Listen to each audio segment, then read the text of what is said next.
to the game, I'm super loyal, holding matrimony. Everybody loves a happy ending, that's an allegory. This is not a pipe dream, author of my own story.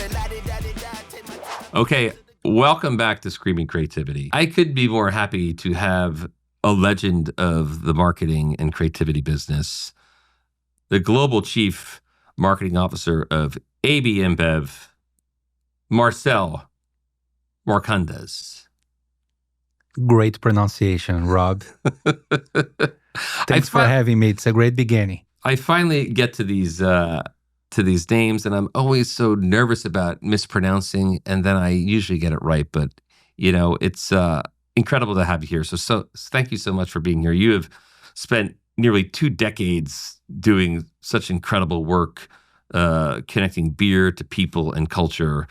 And we're going to get deep into that and obviously talk about the awards and talk about the amazing work and the amazing partnerships you have all around the world with production people and creative agencies and media agencies and all those things. But my first question is going to be, if you were stranded on a desert island and you could only bring one beer with you, I know it's like asking you to pick your favorite child, but what would that beer be?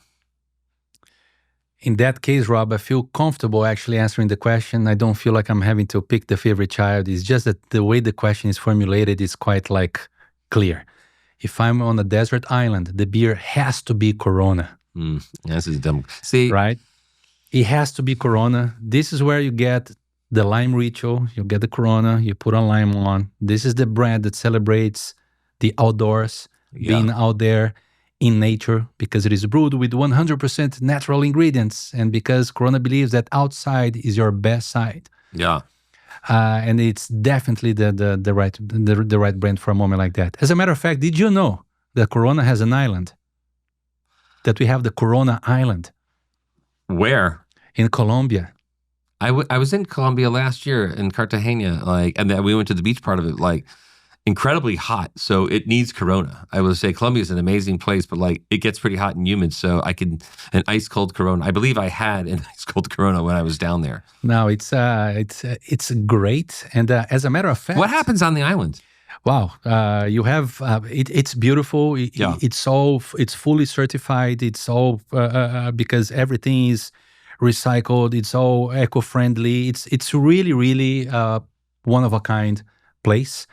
We have 20-ish bungalows. It's a 5-star hotel. It's a 5-star hotel in a small island where you have the best Corona experience, dealing with nature, having a great time with friends, family, and having ice cold Coronas. So if someone wanted to go, someone like me would like to go to Corona Island, how do you apply? What is it? Can you book it? Is it part of a Justice League experience at some point? What is it? How do you get there? We have to do a Justice League experience. Oh, wow. There. An actual, you see? Credible. Wow. I'll give you 2 options, Rob. Yeah. If you want to have that experience. One, you can become an Olympian. No. You still have time. I don't know. Given the Corona Zero. In curling, possibly? Yeah. I think curling, winter sport. Winter Olympics. Why not? Winter Olympics, yeah. Maybe a Summer Olympics. I think I would be good at maybe the walk racing thing. The walk, is that in the Olympics? I don't think so. Yeah, so Corona Zero is the first ever beer to sponsor the Olympic Games. And it's a brand that stands for relaxation. So relaxation and Olympians, how can that match? Our point is exactly to celebrate the golden moments. Golden moments for athletes is to win a gold medal. For people like us is to enjoy the sunset every day. And they're equally amazing. Yeah, so that's the point of view. One of my favorite campaigns from our friend Gab and Gray. But man, because it's connecting people with culture, beer and people with culture. And that idea to me was it was such, when I heard about it, I was like, oh, this is my favorite idea of the year, because it's taking the thing we all know is out there, but you've given it context and connecting it to the Olympics and owning that moment when people get the gold medal. I always thought was such a brilliant idea. So, and good answer to this question that was so obvious. But I'm talking about that because if you are an Olympian and if you win a gold medal, this is what we offer those Olympians. We offer them we invite them to the Corona Island. I did not know that. Exactly, I did not know that part. to be able to relax and enjoy after all the hard work. Yeah. all the hard work. So that's one way you can go to the Corona Island. What's the second way? The second way, I'm very happy to announce that now you can book it online. Oh, great. Starting this year, you can book it online as well. So now people like us can have access to that amazing. It's amazing. I mean, like too. we're sort of joking, but like the fact that you're getting into that level, and you talked about the businesses you want to be in, but like it does make sense to create that kind of relaxing experience. It's part of the DNA of what Corona is. So the fact that you're doing that and now opening it up to the public in a fairly small way, but like significant way, it makes sense. You're the experts of creating this relaxing golden moment. Why wouldn't there be a resort that sort of is the full experiential version of it? Like it's genius. So I know we're kind of joking, but like I do want to go. So. I really believe that the biggest form of impact a brand can have on people is all about providing an experience. Yeah, I love when people react to what our brands do, not by saying I saw you. I like when people react by saying thank you. Oh. All right. Well, let's move on to the next question because it's going to be hard to build off that. I want to say, how are you doing in general? Like, how are you feeling? How's just life? No, life is great. Thank you. Thank you so much. Life is, for asking, life is great. Cannot complain at all. I'm happy. Family is good. Yeah. Work is good. I'm optimistic about the future. So life is good. Thank you. Awesome. All right, 20 years. Because it's pretty rare that someone lasts that long in one organization, not because they're not talented, but just we're in the age of people moving. And I don't know how long you've been even in the CMO role. I mean, how many years has it been in the CMO role? I spent 5 years being the CMO in the US business and 3.5 years almost as the global CMO. So 20 years, but 8 years as a CMO.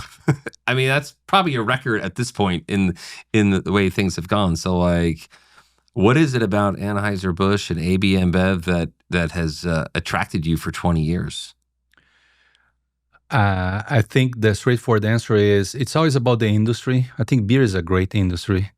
It's a great category. I really believe it's a privilege to work with the product, with the category that participates in people's lives in those great moments when you get together with friends, with family, to celebrate, to have a good time, to clink and say cheers to something good.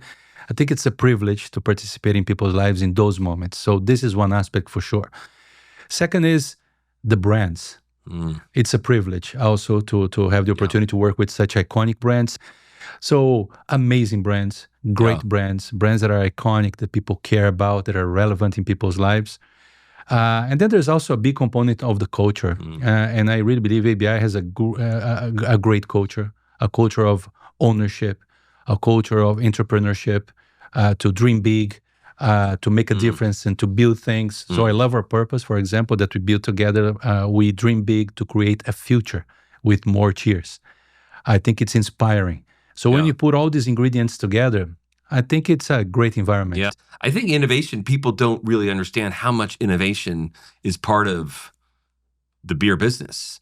I mean, every day, think about Zero, it tastes exactly like Corona. It is amazing. So is that a giant part of your job? Is the innovation part? Is that a part of the marketing, or is that separate that you get to play in? Or is that sort of like something you wake up thinking like, okay, how do we keep innovating as a company in the marketing side, but also in the product side? It's a big part of our job. It's a big part of my job to do innovation, for sure. Simply because it's important for the category, because it is important for consumers. Consumers are evolving. Beer is a very popular category, so people consume beer with a high level of frequency. So beer needs to be up to speed to consumer trends. So innovation is a big component of our everyday jobs. I'll give you a couple of examples. We're talking about Michelob Ultra, which is the brand that inaugurated this cycle of low carbs, low calories. It's I like to say it's the next generation of beers. It was the first mover into that space. But then as we see consumer trends for health and moderation improving, what we see, a big focus of our innovation pipeline and what we see growing a lot in our portfolio is, for example, it's interesting that this trend manifests itself in different ways in different parts of the world. Yeah. So in Brazil, in Latin America, we see a lot of gluten-free trends going on. So we have, by the way, Stella with low calories and gluten-free in Latin America. It's growing like hell. It's growing a lot. How do you make beer gluten-free? I mean, what's the... Don't ask me to review all the technical secrets here. Well, that'll be part 2. Yeah, that'll be part 2. Dissecting how we get to gluten-free. But in Asia, that's Latin America. In Asia, we have sugar-free that is becoming very popular, and it's growing a lot. In America, in the US, low carbs, low calories is still by far the biggest trend. Not as a coincidence, Michelob Ultra is the fastest growing brand in the US. And then there's that another part of this segment that is growing a lot everywhere in the world, which is non-alcoholic. This is another big piece of our innovation pipeline as well, and this is why we've been driving this globally with a lot of intensity. It's like, you would think, I remember there was an old beer called Moosey, right? That was an old non-alcoholic beer my dad used to drink. Frank Reilly, he's probably going to be listening to this. He used to drink it, and what a terrible name, by the way. I mean, it's a terrible name, Moosey. You can look it up somewhere. Maybe we get a visual of that, Jonathan, somewhere. But I always thought it was odd because the beer is such an acquired taste over a certain amount of time, and I was a bit younger. It's like, well, you're usually drinking beer to have fun, to loosen up. But the fact that so many people drink non-alcoholic beer now is mind blowing. It really sort of challenges the norm of is this further where we're going? Do you see more and more people choosing non-alcoholic beer as a lifestyle choice, or is it a balance thing too? Yeah, I think you said the right word, balance. So the way we classify this trend, and this is why we refer to this portfolio as the balanced choices portfolio. This is how we classify, this is how we summarize what's going on with consumers. Especially post-pandemic, so on and so forth, consumers started saying, you know what? And with the evolution of science and all that, people started to really believe that if they take good care of themselves, they're going to have, they're going to live better and for longer. Yeah. So a lot has been changing in the way people live, in the way we live. So it affects multiple industries. It's happening with ours as well. And this is great. Yeah. Because first, beer exists to bring people together and to celebrate good times, good moments. And this is what people are looking for now. Scott Galloway said something the other day that I found amazing. He said, we have the first adult generation in history that is saving dollars to buy a ticket for Taylor Swift's concert instead of doing a mortgage. Because people are saying, you know what, I'd better live well today. Yeah. So beer lives there. These are the moments for beer. So this is why it's great. And also, when you think about balanced choices, beer also stands not only for socialization, but also for moderation. When you think about the alcoholic industry, beer is low alcohol by essence. Yeah, always been. It's 10%, 5%, 3% of the alcoholic content of if you compare beer with any other alcoholic segment. So beer represents moderation by essence. And now with non-alc, we go down to 0.0. So from 0 to 5, 6, you find your place within the range of options that beer offers you, so that you can socialize, so that you can have a good time with your friends and family the way you prefer. You have freedom of choice. So this is why I believe it's a great momentum for beer, given that people are going through that journey. And I do believe this is going to continue, Rob. And this is why our job is to keep offering people options and products that will match their needs, that will match their what they're looking for. And I do believe that beer will continue to grow for the reasons we just described. Non-alc will definitely continue to grow because we see people that love beer, they would love to drink beer in other moments, in more occasions, and now they can. It's interesting. Then if you ask, but why didn't it happen before? It's not only about consumer trends. That was going to be my next question. Why do you think it's happening? So I'm cueing you as well. The pandemic or this, but what is, you probably have the data, you probably have the learnings. So why do you think people have, and there's been theories people crave experiences. They were caught up in the world's, but there's got to be some very specific reasons that, other than just intuition. No, so I think it's twofold. So first, it's really consumer behavior and consumer trends, but there is another side. So, okay, I will review a few of our secrets for you here, okay? Listen, this is because good. If you're a student out there, take notes. Yes, because the other part is exactly technology. Yeah. It's exactly innovation. So beer lovers always wanted to have beer more often in different occasions, but the reality is that non-alc beer did not taste good in the past. It's all about the brewing. There's the Moosey reference. Yeah, okay. So let's face it, right? And this technology has evolved a lot, and we invested a lot of time, efforts, and money on improving that technology. So currently we have a totally different way to brew non-alcoholic beer. So we used to have to brew a regular beer and de-alcoholize the beer later. Now we have, for example, yeasts that we call smart yeasts. They're different yeasts that they brew naturally a non-alcoholic proposition without you having to de-alcoholize it in the end. So now I'm getting more specific into well, it's like the technical part, but this changes the game. You're not thinking about technology in beer. You're just thinking it's like, oh, it's pretty simple. It's kind of like things like wine, where it's like it's put in a barrel. You know, beer, it's like it's made from yeast. It's a process, but like you're not thinking about technology and the end result being amazing taste. Yes, you know, and it's amazing because that's the benefit of it. And it's great because given that beer is made of natural ingredients, this is biotechnology. So this is really fascinating, and this is a huge unlock for the non-alc segment for sure. So we're going to take the time machine back to the beginning of, you know, people probably know your recent career, but they might not know where it all started. And I think you started at Unilever with our pal Fernando. Were you and Fernando Machado together? Like he's been a guest. Fernando, we started our careers at Unilever. We were trainees in the same group. And is it true you two used to watch Shots DVDs? Shots is a Shots magazine, and they used to send out DVDs of the latest work. Is that true that you guys would sit there and? That is true. Like we were always very passionate about brands, very passionate about creativity and communication. So we used to spend Friday nights, sometimes Saturday nights, having beers and watching the reels and watching the campaigns, having a great time and dreaming one day we would love to do something like this. You cared about it back then, but you probably couldn't imagine will lead to a career like this. And I think for those that are young CMOs out there or young marketers, like you believe in creativity and you have passion for it, that also delivers results. Like you'll end up the head of one of the biggest companies in the world on the marketing side. And I think we need more of you in the world. We need more CMOs that really care about creativity. So let's talk about the beginning of the career. Like what was it like was this in Brazil, I assume? Yeah. Being part of Unilever, you know, like, because you think Unilever, you think British company, you're not thinking like, it's a giant company in Brazil. It was amazing because I made a lot of good friends that I still have till today, like Fernando Machado. It was a great school. They invest a lot on training and capabilities, so it was a big privilege.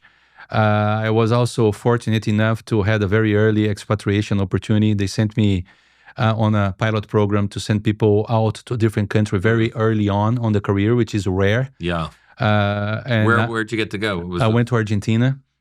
So I lived in Argentina very early, like in still so getting out of trainee. I was expatriated. I mean, is that like say, hey, this is where I mean, that was the rivalry, the soccer rivalry, the football rivalry. So to be sent to Argentina as a Brazilian, so that's would that have been your first choice, and why was it so instrumental in your career? No, it was important because at the time that was where the center of excellence for Latin America was based. So it meant like that I was moving from having in my scope doing the Brazil market only to doing Latin America as a whole. So it was meaningful. It was nice. It's also great to live abroad. It's always great to learn new cultures, new languages, and to get to know new people. So it was amazing. It was a great experience. It was a great beginning for my career for sure. And then you jumped from Unilever. Yeah. And then it's funny, Rob, especially because I'm talking to you, because I spent my 8 years at Unilever doing shampoo brands. Yeah. I never thought every episode there is a hair reference. Not bad. I mean, the delivery of that was spectacular. I thought it was going to be a really gracious thing. Like, hey, I saw an ad you did when I was young in my career, and I was like, really moved so me I know to it's be, irrelevant for you, but it was. Well, the eyebrows. I mean, the eyebrows. Exactly. Giant, stupid eyebrows. So, but it was interesting, and then again, it's great to go deep into women's CK and understanding all the motivations for shampoo and beauty as an industry is very fascinating. But then when there was a time that the phone rang and I had the opportunity to spend some time to try beer, I said, awesome. But beer is hard to deny. Beer is great. It's like Nike, beer. I mean, there's certain things that you want to tick off as developing your career, but to end up in the place where you probably, it's like sometimes you hear athletes say like, oh, it's not a job. I would do it for free, almost. And I think being a creative marketer at a beer company, obviously the biggest and the best, it's got to be the dream job in some ways. So you've been doing your dream job for 20 years. Yeah, that's all said, Rob. I think we always work very hard. Yeah. Things are never easy. There's a lot of barriers and challenges every day. The world is crazy. Pandemic, and then there's always something new going on. So you have to love what you do. Yeah. I really believe you have to love what you do so you can keep bringing your best and overcome all the barriers you have ahead of you every day. Also, we need to inspire people to bring their best. You were talking about it in the beginning. We don't do anything by ourselves. We don't do anything alone. It's always a teamwork. It's always a team achievement.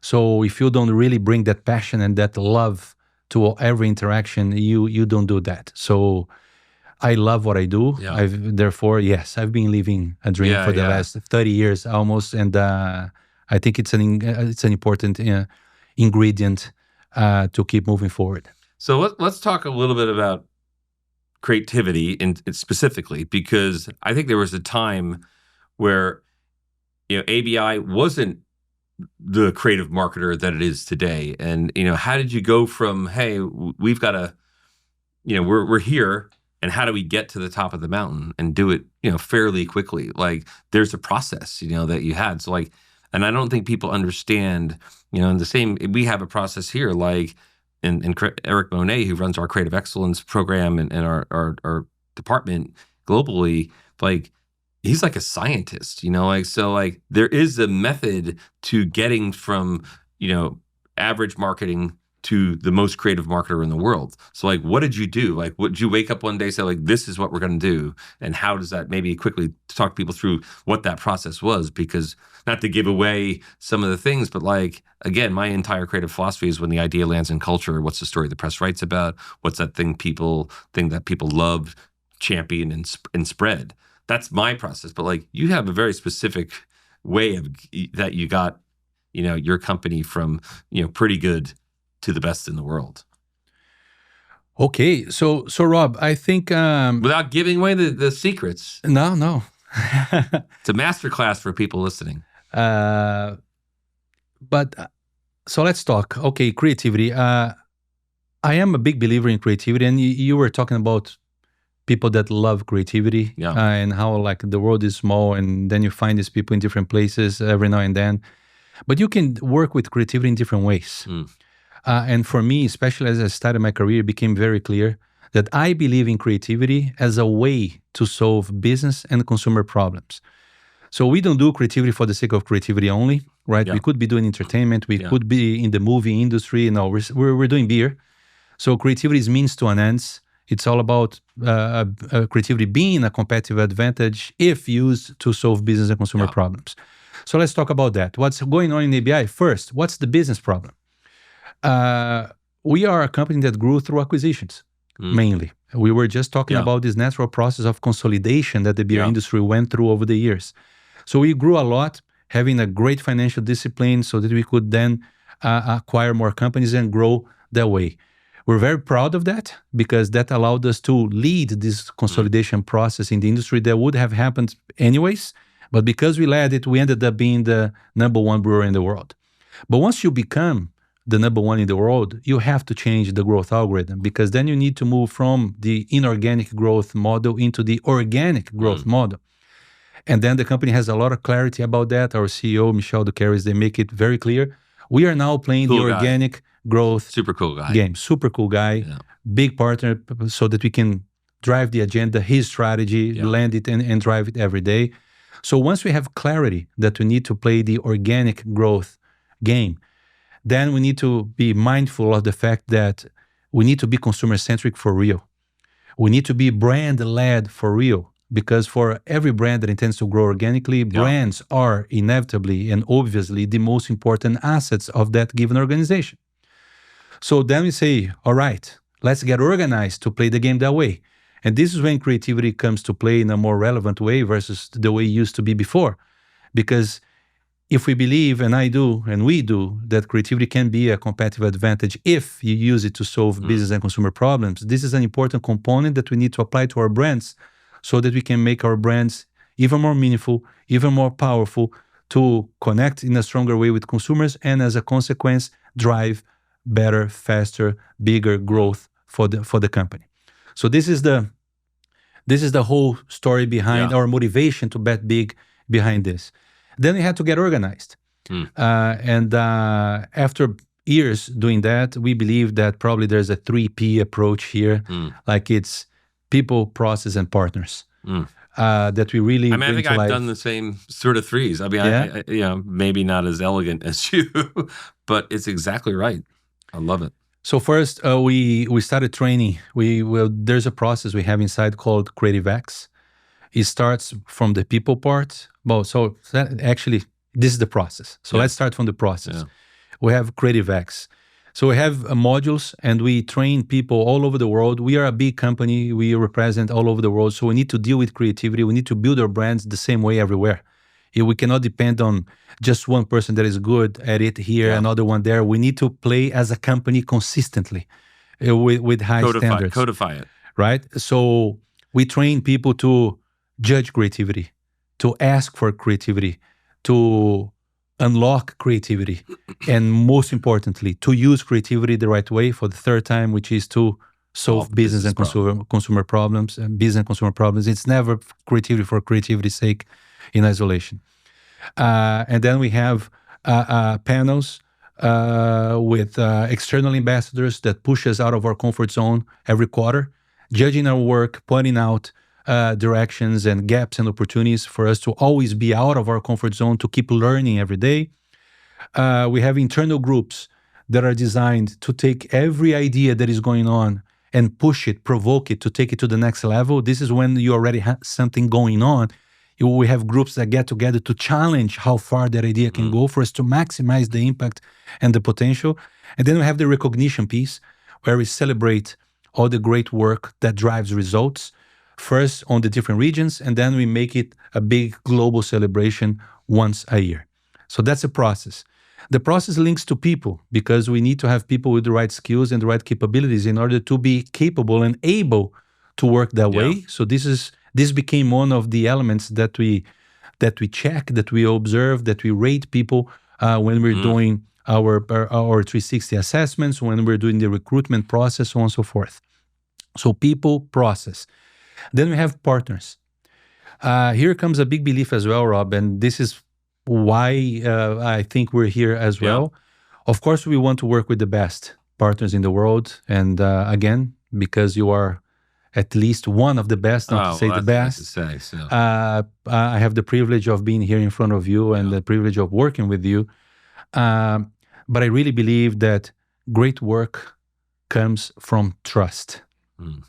Trust takes time to build. Trust is not something you can buy. Trust is something you have to earn. So greatness comes from trust. Trust takes time to build. Therefore, I don't believe in transactional relationships with partners. We treat our partners just like ourselves. We're one team. I really believe the responsibility for every brand work is a 50-50 between client and partner and agency, because we're together in this.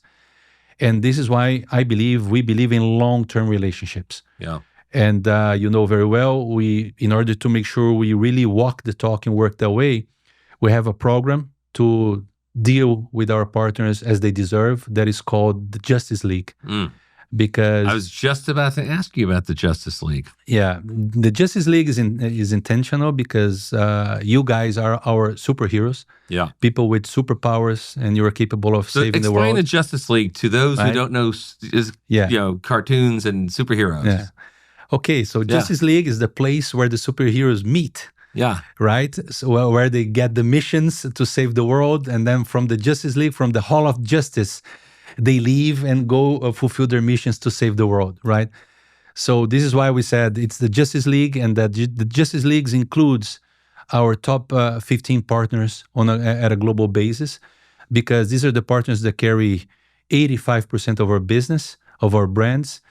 These are the ones that we need to deal strategically, that we need to share the strategy, share the challenges, so that we can use creativity to solve business and consumer problems together as one. And you were part of the Justice League. If people don't understand, like when you're in, and I'm new to this Justice League, but it's an incredible group. Obviously people from our company, like Gabriel from the CCO of Gray, and Pancho, founder and CCO of David, but it's the folks from Wyden and Kennedy, and Susan Cradle from FCB, and Neil Arthur, there's amazing people that are part of this, and it's pretty inspiring because you're just sitting around, and then you've got some of your team is amazing, and you got a Matthew Bull who consults with it's kind of like it's kind of like being in Cannes, and yes, there's fun we're having, but you're solving some really big problems, and everybody is really trying to help each other. It's an amazing process that I don't think anyone else has in the industry. And yes, there's two reasons why it works. One, you make it fun, and two, you make great work. The thing about creative people, we have to make stuff. You can't just go to meetings after meetings after meetings. Some brands I've worked on in the past, you do a lot of meetings, and then and when the year is over, it's wow, we didn't really make anything. And I think that's the most important thing, that you guys are making work constantly, putting it out into the world to drive business. But it's famous. It makes people feel good. It brings people together. It makes us all feel good about being part of the industry. So I think that's why that's sort of the key component is if there was no end product and it didn't work, there wouldn't be a Justice League, because people wouldn't want to be part of it. You've made it because of the atmosphere and the environment to accept a bit of failure sometimes. People feel comfortable bringing ideas that might not be fully baked, and then the group together, hey, how do we tweak this? That's a good idea. Let's rate it. Let's vote on it. Not in a way to we're an award show, but more to vote on is this going to work, and how do we make it better? I've never seen anything quite like it. No, it's very meaningful to hear that from you in this moment, Rob. It was designed to create an environment for us to land what we just spoke about, a circle of trust, where we can really share the issues, share the challenges, and work together, learn together, and win together as true partners. I really believe in something else as well, and this is a big philosophy we have inside the company. We need to be ambitious and humble. That's the magical combination. We're leaders. We're here to lead. So we want to be the best. We need to be surrounded by the best, and this is why the Justice League is made of you guys. But we need to be humble enough to learn every single day. In the world as it is today, there's no recipes for anything anymore, right? Every challenge is a different challenge. There's always someone doing something better than you. And this is also an environment developed not only for trust, but for us to challenge ourselves to learn and get better every single day. I mean, you talk about ambition and being humble. And one of my questions was, you've always said business is about people. As a leader, what kind of person is humble and ambitious? The personality that you look for, that you're attracted to, that you try to surround yourself with? What is the personality traits? I mean, obviously, ambitious and humble. It's hard to find people that really want to, or that are ambitious but also are humble. It doesn't usually go together. So when you find those people, especially, I've named some of the people you already work with. And I would say those people are that who work with me and my friends, the Susan Cradles of the world and Neil Arthurs of the world. Like these are people who are ambitious, but also incredible humans that you want to be with. So is that, I mean, you've answered the question, but like, what kind of people are you attracted to and how do you continue to find them? I think the best summary that the best way to answer your question, I'm trying to think of a single word. Probably the word would be, I like to be surrounded by owners. Because, and this is a big part of our culture. I think executives, they behave in a certain way, and then people can become egocentric and things like this. Like, I think when you deal with owners, they have to be ambitious and humble because they don't have a job. Yeah. They own a business.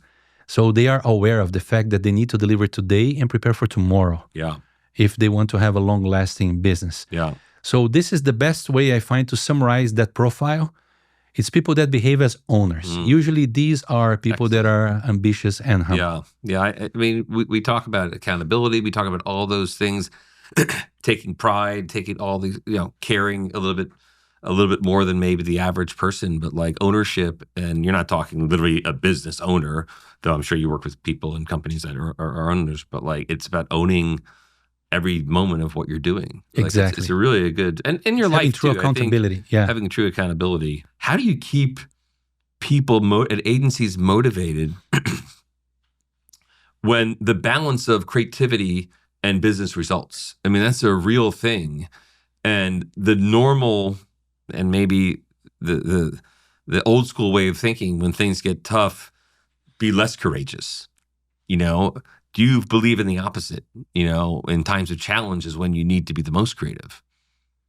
That's a great question, Rob. And I think, I don't know, the answers that I have, they come from all these years working together with great people like you guys. Yeah. And creating these environments based on trust so that we can really be ambitious and humble. Because like two gigantic things I learned over time from these environments. One, as a client, you have an initial tendency of behaving as the guardian of the nose. You feel like your job is to establish the guardrails. Incredible guardian of the nose. Of the nose, right? Your job is to establish the guardrails. Yeah. Like, no, don't cross this line. Don't go here. Don't go there. And then it ends up, and it's very common that you see that in client behavior. Yeah. Like it becomes a game of, I doubt it that you can do something that I will approve, right? And then over time, in those environments, learning from these experiences, you realize that of course you have to respect the guardrails for the sake of consistency and respect the authenticity of the brands. But within those guardrails, the job of the client is to help the partners and the agencies to find the yes, not the no. Yeah. If it's not this way, so what's the way? So it's to point out the agency, the partner, to the right direction instead of just saying not here, not here, not here. So where's the yes? Yeah. So this is a big unlock in these processes. And the second thing that I learned a lot, and I attribute this to be one of the big things that we do right collectively, is like even on briefing. Like I think the evolution is like multiple pages or presentations. Then we evolve like, no, actually a good briefing is a one-page briefing. Oh, you do a one-page brief. No, actually the coolest briefs are one-line briefs. And a tweet. A tweet. And then go to the one-line briefs. And then what we have today is not a one-line, not a one-page, it's not even a brief. It's just, what is the problem? Yeah. Period. Yeah. Because if you really want to use creativity to solve business and consumer problems, the only thing that matters for us to talk about is what is the problem.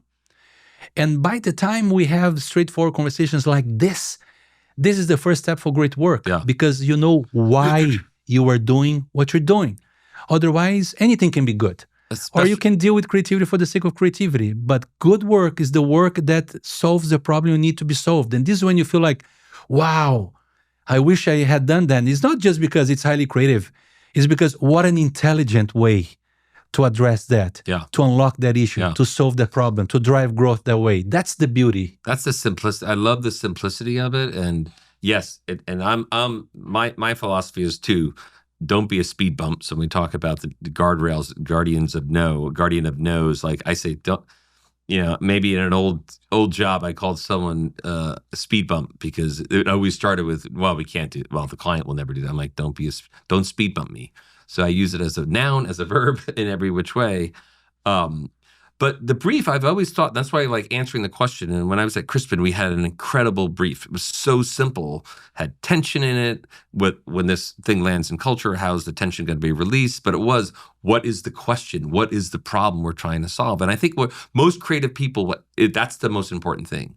So the fact you said it, because I always say this brief is not for you or me. The brief is they've got to show Gabriel or Pancho or Susan Crater or Danilo work, or Carl work at 9 a.m. and it's midnight and they have nothing. And that brief is either their best friend or their worst nightmare. Make it their best friend. Make it simple. Have that question you're trying to answer. Like, put some free ideas in there. Like, why do we not spend more time making that brief, that document that creative people at midnight can go back to and be like, oh, I get it. I know I need to work harder, but I'm not trying to figure out what the question. So it's really interesting to like that you have identified the thing that is most important to the creative people who are working on the brief. What's the question we're trying to solve? What's the problem we're trying to solve? You were just mentioning the good work. I think part of the reasons for the success of Michelob Ultra and the work behind Michelob Ultra is the clarity on the problem that we're solving. Michelob Ultra addresses the compromise. Michelob Ultra as a brand exists to eliminate the compromise. Yeah. For those people, the social athletes, people that like to work out, but then they also love to hang out. For those that say like, oh, I love beer, but I just worked out so hard. I will count calories and carbs. Okay, we'll solve that problem for you. You have the beer you want without having to worry about carbs and calories. Yeah.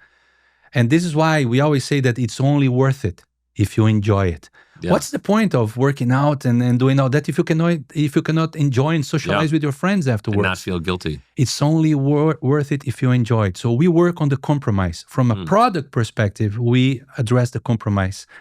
And then you talk about the great work. When we did with Gabriel, by the way, Michelob Ultra courtside during the pandemic, right? So the NBA was playing in the bubble with no fans. And the players who were saying, LeBron has a big statement saying there's no point in playing for no fans.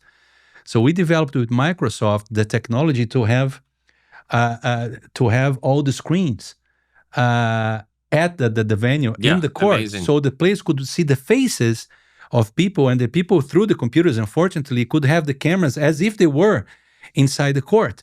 So you address the compromise so that you can work out. The players could do their thing and have fun, and consumers could have the fun they wanted while drinking the beer. Car racing fans, like, would the current drivers be better or worse than the ones from the past? We don't know. They're not racing anymore, but with technology, we can do it. Yeah. Using all the AI and all the great technologies, we can simulate cars racing against real cars and to turn that into content. So you address the compromise. So from the product perspective to the creative work, we're always addressing one kind of compromise. We just launched an app that helps runners run through the shades. Through they avoid the sun. Right. So, and again, geolocalization, AI, that all those interfaces and interactions of technology, they allow for amazing things. So when you say like, wow, especially now for summer, like I want to go for a run, but man, this sun is tough. Yeah. So open the Mic Ultra app, connect with your Strava, with your Garmin, and we're going to give you a route that you can avoid the sun and you can have a great running. I mean, so we're always looking for the compromise to unlock that. Microsoft, I mean, I remember even when we were making the FCB was making the case study, I had the connection with Microsoft and Kathleen Hall, she was there, and who's an amazing marketer, former chief brand officer of Microsoft. And I remember seeing this idea and loving Microsoft as a brand and loving Teams and loving all these things. It was like someone figured out the best use of Teams ever. And it's a technology idea that, someone could have dreamed it up 10 years ago. We couldn't have executed. So now, like, we have AI, we have these things. So it's like, how much is it a part of your conversations inside the walls of, ABI? It's transforming how we create. I mean, that's what we're all about here, is using AI to transforming how we create for the world's biggest brands. So like, we're using it to help you in what we're making for you. It's not changing necessarily like our workforce. What it's doing is like, it's making our workforce superheroes. Like we're creating an entire company of Justice League people because we're using this technology to make incredible things for our brand partners. And like you seem to be doing it year after year after year after year. So is it something you push the agencies on? Is it something you push your own people? Or it's just the way we're doing it. It's just part of everyday work. I think we have to embrace all the possibilities we have to get the job done better. I hear a lot of people talking about AI as a disruption. I find it kind of crazy. Well, it's disrupting. I mean, but we need to embrace it. Disrupting. Let me explain why I'm reacting this way. It's because disruption to me conveys a challenge, a threat, and I think we need to embrace it. I think it's disruption in the spirit of changing the way things happen, but not as a threat. Like you remember when cell phones got invented, right? So it changed everything, but for better. It's something that in the following day, in the following month, in the 2 years afterwards, it's just the norm. It's just normal, right? It changes everything for better, and it's just normal. Yeah. So I think that's what's happening now. So we need to embrace technology. And I mean, whenever we talk about the problems we need to solve, we need to count on every resource we have available in order to get to the best solution. It's as simple as that. So whenever technology has a role to play, we welcome that. Well, nobody's better at it than you guys, that's for sure, from what I've been seeing and working on ourselves. Now we're into the end of the show, which is the lightning round. I don't know if you've seen the questions, but if you haven't, I don't think you have, but Jonathan and Alex write these questions. They're fun. If you can't answer, we'll move on, but this is how we like to do it. Last song you listened to? I went to the Shakira concert last night. Wow. I took the kids to the Shakira concert. So I heard a lot of Shakira last night. I find her to be like one of the most entertaining and brilliant people. And I don't think she gets a lot of the credit for it. I think she's, talk about someone who's ambitious, but she seems pretty humble. I agree with you. Yeah. I don't know her personally, but I have a huge respect for her career. Okay. What's your secret or hidden talent? I don't know, man. I better keep it secret. There you go. I guess it would be secret if you told us. So no one's gave that answer. It's hard to argue that answer. A brand you can't live without, and outside ABI. Outside of ABI, wow. A brand that I can't live without. Maybe you're wearing it right now. Yeah, man. What can I say? Like, I'm wearing it now. Like you're looking at my watch. Yeah, I have an iWatch here. I have an iPhone. So I think in practical terms, Samsung. In practical terms, I have a lot of Apple. What was the last thing you invented? The last thing that I invented could be anything. Could be a way to get your kids to stop yelling. Yeah, I was thinking exactly about that.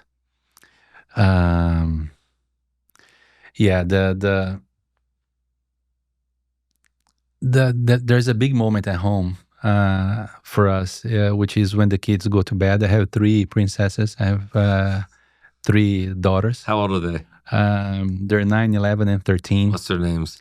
I want to hear their names, Helena, Isabel, and Beatrice. Beautiful names. Beautiful names, beautiful girls. Love them big time. They're my life, together with my wife. And we have a routine. We have a very nice routine that I pushed for every night.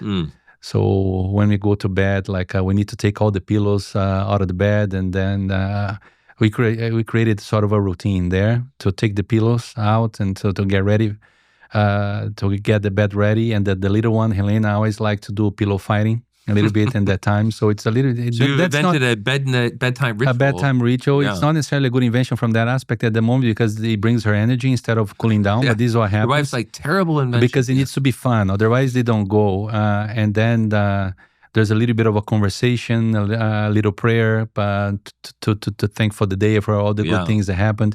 And then we start to cool down.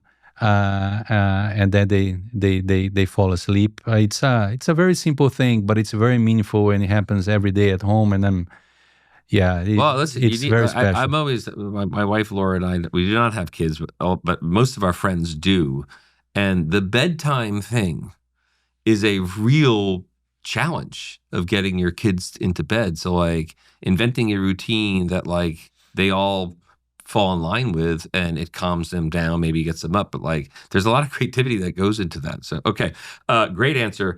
Go-to karaoke song. Ooh. You've had a couple of Michelob Ultras, got a couple of Coronas, a couple of Budweisers, like you got the liquid courage to get up there. What's the song? Well, the first thing that comes to mind, I love Van Halen.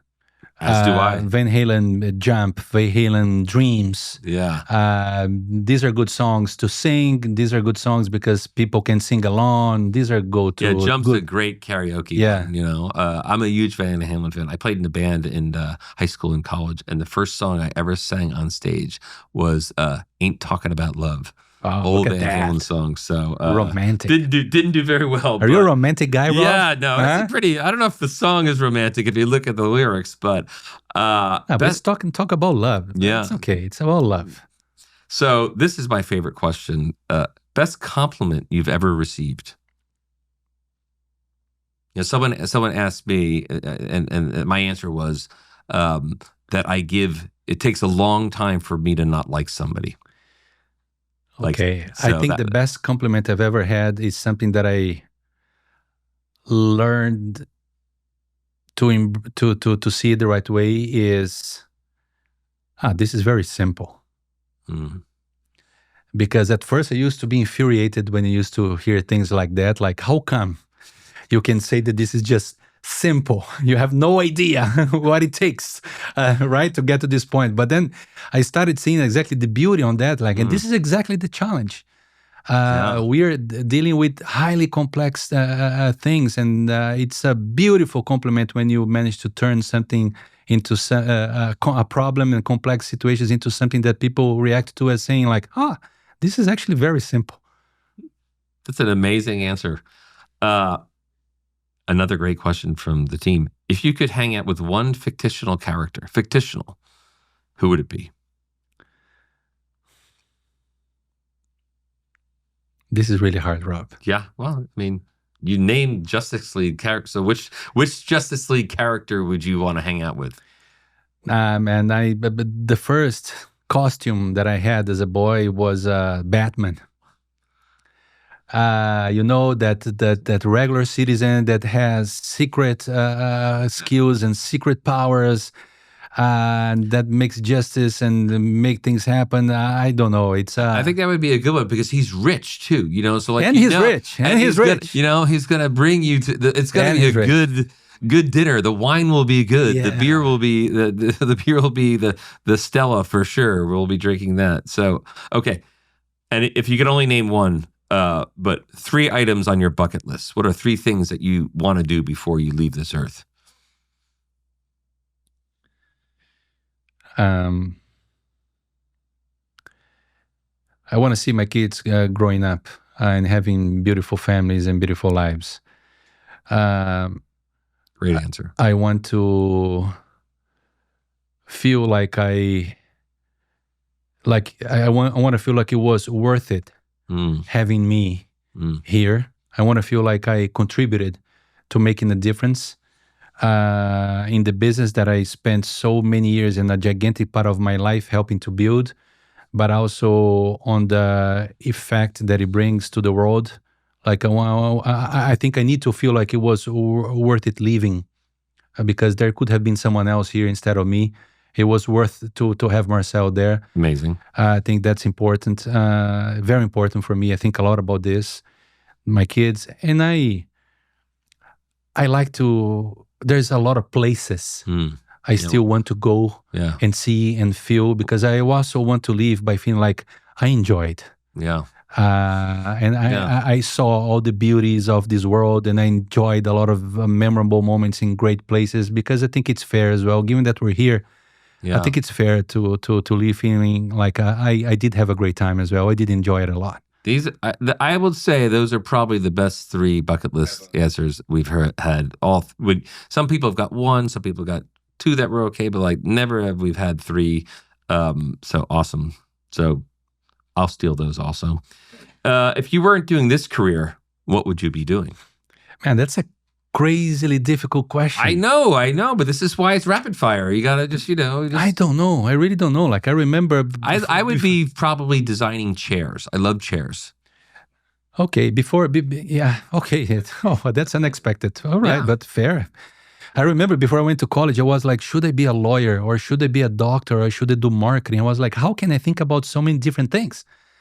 I think the 3 things you've chosen, and certainly the last one is probably the one, obviously the one you chose. But is it necessarily the give back that I made something that was meaningful? But being a doctor, being a lawyer, those are 2 meaningful professions. So I think that's probably why.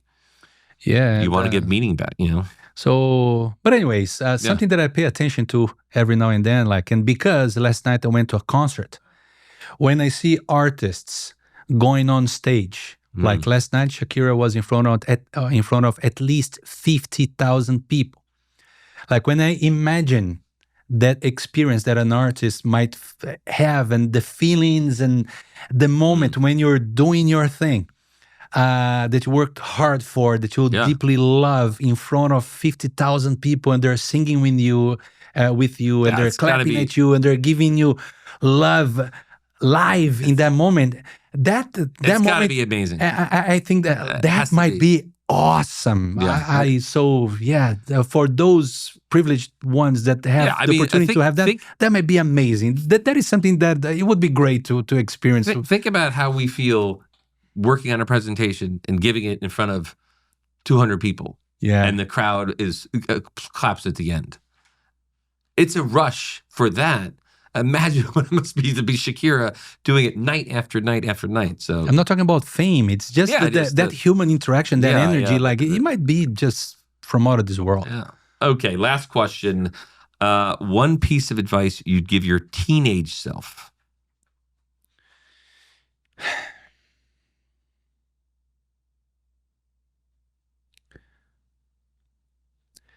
Don't worry that much. Enjoy more the ride. A few people have said that. I think it's a really great lesson. Myself, I would say the same thing, because it's, you're ambitious and you want to prove to people that you're good, and you work so hard and you stress so much about it, and you forget to enjoy the time. And I think the business for young people, it's such an amazing business, whether you're on the marketing side, brand side, the agency side, production side, the tech company side. Like, when you're young in this business, it's the best time. And a lot of the things you say, I won't go do, or I want to go experience because I got to work, I got to do this. Like, try to enjoy it all, because it's an amazing, fun job. So, and you get to meet great people that end up being friends you meet, when you're young, they're your friends now. And that's the best part of it. I think that's the real win, is when you're on stage with your friends 20 years later, at the height of maybe your accomplishments, collecting things and people recognizing you. It's pretty awesome. So, this has been awesome. Yes, I've had a great time talking about having a good time, enjoying the ride, and having a great moment. This has been a great moment. Thank you so much, Rob. For sure. Thank you so much. We're going to go have a great meal. All right. Let's do it. Cheers. Screaming Creativity is directed by Jonathan Sanchez, produced by Alex Davis Isaac and Adrian Chan, edited by Ogilvy, designed by Dave Towers and Martina Stisi, and music by Tax Free Nevada and Cleveland Thrasher.